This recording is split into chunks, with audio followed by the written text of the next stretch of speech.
Mu cyaro gituje cyane kizengurutswe n'imisozi n'ibiti bitoshye, hari hatuyemo umusore muto wari uzi kwiruka cyane. Yari umunyembaraga kandi ahorana ibitekerezo byo guhangana no gutsinda buri gihe. Kuri we ubuzima bwari bumeze nk'irushanwa, kandi gutsinda kuri we byari bisobanuye kugera ku murongo usoza irushanwa ari uwa mbere buri gihe.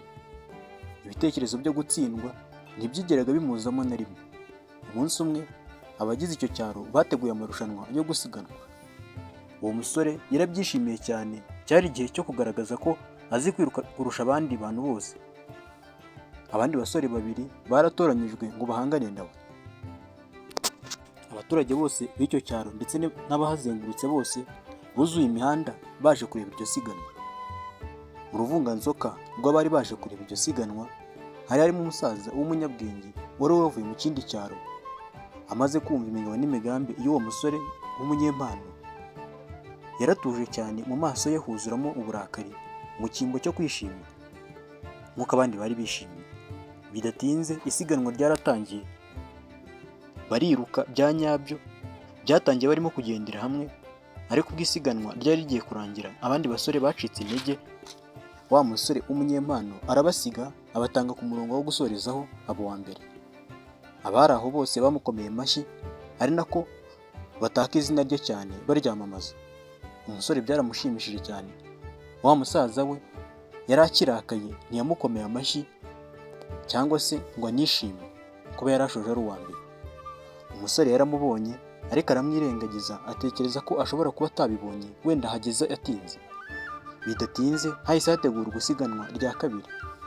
Noneho haje abandi basore b'ibigango, byagaragaraga ko noneho bashobora kuba batsinda uwo musore.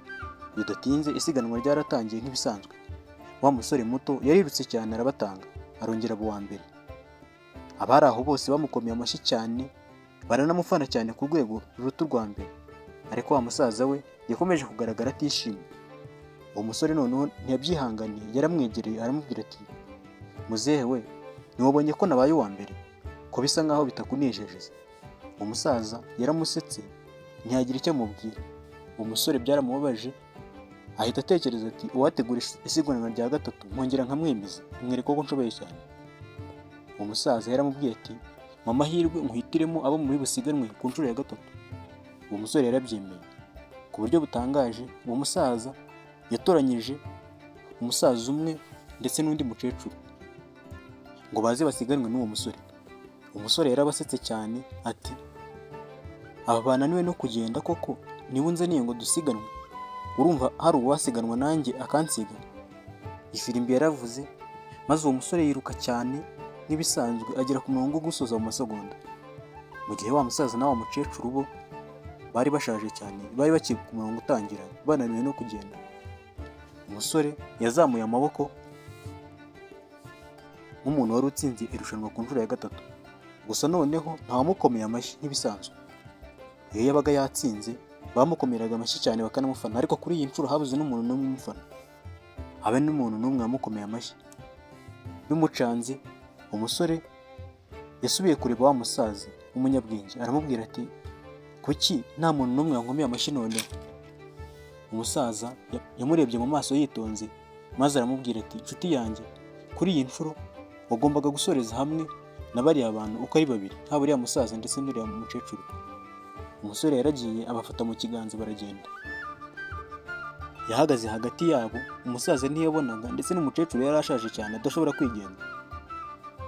Urugendo rwabo rwabaye rurerure kuko abo bombi bari bashaje cyane. Bari kumwe n'uwo musore umwe, bagiye bagwa mu nzira ariko akabahagurutsa akabafasha kugenda. Baje kugenda birangira bageze ku murongo wo gusoza bari kumwe. Ikintu kidasanzwe cyarabaye muri uwo mwanya. Abantu bose bakomye amashyi bishimye cyane kurusha uko bari bishimye ku nshuro zabanje zose, haba iya mbere ndetse n'iya kabiri. Ku buryo butangaje kandi nanone, wa musaza noneho yarishimye, nawe yagaragaje umunezero. Umusore yahise ajya kumureba maze aramubaza ati, sindimo gusobanukirwa impamvu abantu barimo gukoma amashyi cyane. Ese ni njye barimo gukomera amashyi kuba nabaye uwa mbere ku nshuro zabanje, cyangwa se barimo gukomera bano basaza, uno musaza n'uyu mukecuru tuhageranye? Nsobanurira neza. Uwo musaza afata umuhungu mu kiganza maze aramubwira ati, muhungu wanjye, uyu munsi Abantu ntabwo bishimye cyane kuko wabaye uwa mbere ku nshuro zagiye zibanza, ahubwo bashimishijwe n'uko mwese mwagereye icyarimwe.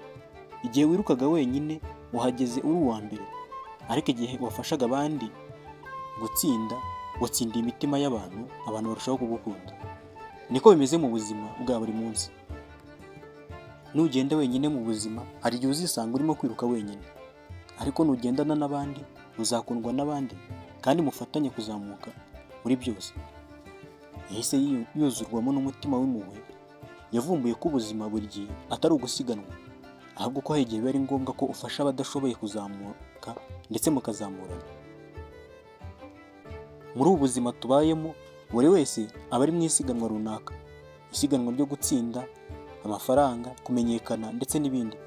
Gusa akenshi twibagirwa igifite agaciro cyane. Akenshi dushobora gushaka guhangana ngo tujye imbere y'abandi, bigatuma dutakaza ubumuntu, impuhwe ndetse no gufasha abandi, nk'uko uriya musore byamugendekeye. Mu by'ukuri ntabwo yari akwiriye kwirukanka ngo asige uwo musaza n'uwo mukecuru batari bashoboye no kwigenza. Iyi nkuru itwibutsa ko gutsinda bitakaza agaciro iyo bigezeho wenyine warasize abandi inyuma. Mu yandi magambo, ukwiriye gufasha abandi kuko ubutaha aribo bashobora kugufasha. Mbashimiye ko twabanye. Niba wakunze iyi nkuru ndagenda udakoze subscribe, ukande like, usige comment, ukore na share nyinshi cyane, tujye tubana buri munsi mu bindi biganiro. Njye nitwa Charles Gahigana. Hasta la vista.